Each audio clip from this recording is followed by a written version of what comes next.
Now, South Africans are set to hit the polls on the 29th of May. This, an election set to bring what many have called a defining moment. But it seems new complications as well, with new election laws and a complex new ballot. Political analyst Tessa Dooms suggests that the biggest risk to this year's election may be voter education. She joins us now with further insights. Tessa, an absolute pleasure and a good afternoon to you. Good afternoon. Thanks for having me.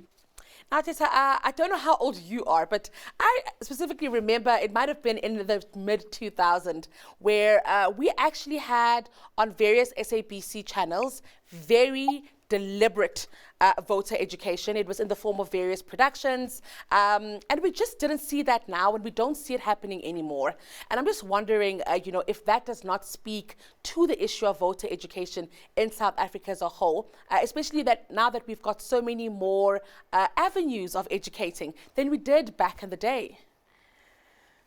Absolutely. The problem isn't only voter education, it's civic education broadly and voter education in particular.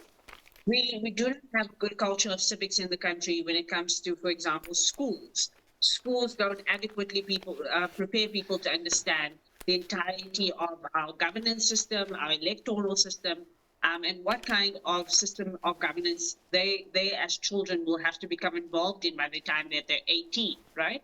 And so I know that the IEC last year did do a schools campaign for the first time, but it shouldn't be up to the IEC. It should be an endemic and systemic part of our education system to prepare young people for what it's going to mean to be part of their politics. It's one of those transitions of youth into a point where you're now politically responsible. And so we can't be surprised when 18 and 19-year-olds are just underrepresented when it comes to voter registration, because why should they consider this? Many young people only get politicized and get some sort of civic and political education if they have the luxury and the opportunity to go to a tertiary institution where there are politicians or political parties that contest on those campuses. But otherwise, it's really left up to every individual for themselves.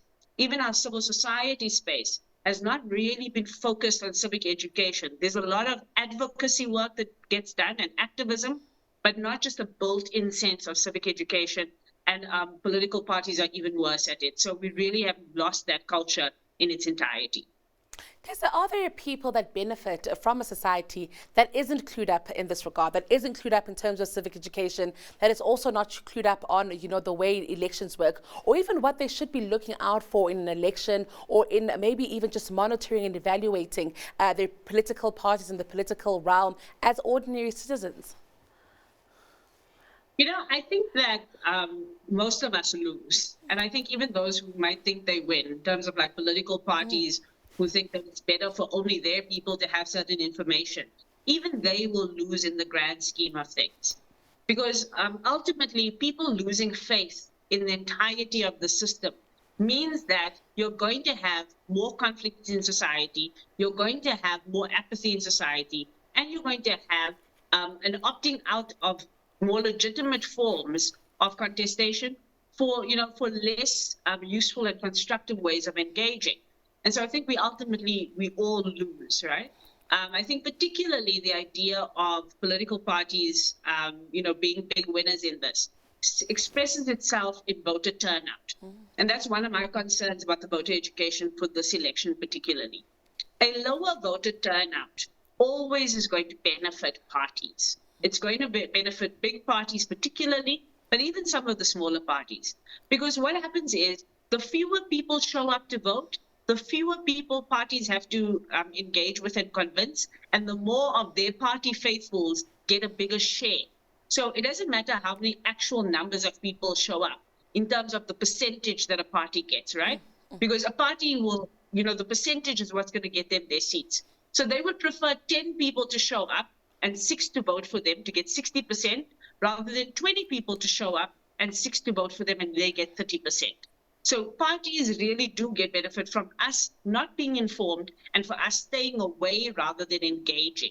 And in this particular election where we've got changes to the electoral system, we've got, number one, 3 ballots that people must know about so that they can make informed choices on all of those ballots coming up, but also that every voter that is registered must vote at the voting station that the IEC has assigned to them. You can't just show up at a random station, even if it's in the same province that you're in. You must now, it's a new law, go to the exact voting station that the IEC assigns to you. If you do not, you will stand in a queue for an hour or 10 minutes or whatever it is and find that you are not able to vote because you're at the wrong station. All of those things could suppress the number of people who vote, and I think that that is a danger to the election and in terms of our civic participation, because then people become discouraged to vote.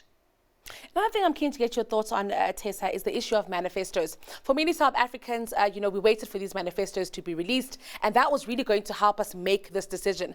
But I'm also very concerned that as I've maybe gone through some manifestos, some of the promises made by political parties just seem completely impractical. And when we don't have, a civic education, we don't have voter education, can South Africans really make well-informed decisions, that aren't, driven by populism or just the exaggerated abilities of a single party? Sure. So I've been quite skeptical, I almost said cryptic, but skeptical of our manifesto culture in South Africa.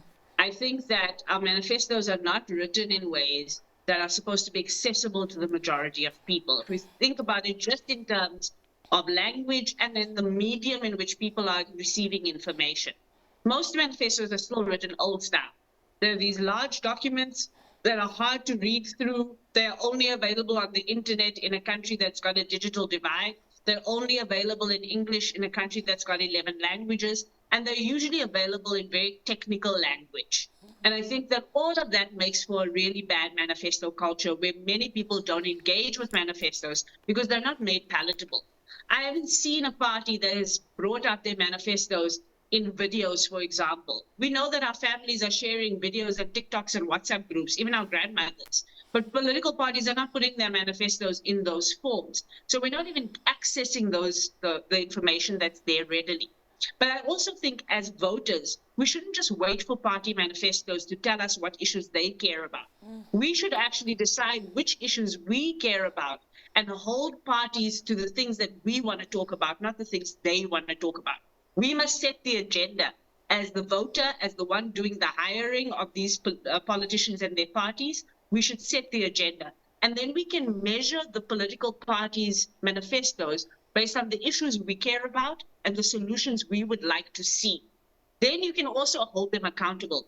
So I say to people now, think about a manifesto as a CV. If you were hiring somebody to work for you for 1.2 million rand salary in Parliament, you would ask somebody for a CV, not because the person can't lie on that CV, but because you can hold that person accountable to what they said in that CV. So if somebody doesn't have a CV, don't take them seriously. You wouldn't do it in another context. If their CV says things that you don't believe, ask them about it. But finally, use that CV as a way to hold them accountable if you do give them the job. If they're going to get a salary for 1.2 million for being in Parliament, they should have a CV that we can hold them to account for after the fact. And if they're not willing to be held account, you shouldn't give them their vote either. Well, since that's all we have time for today, I wish we could have continued this engagement. I think certainly one worth sharing far and wide and giving people just one dose of information before we head to polls. Thank you for your time today. It's been an absolute pleasure. That was Tessa Dooms. She's political analyst.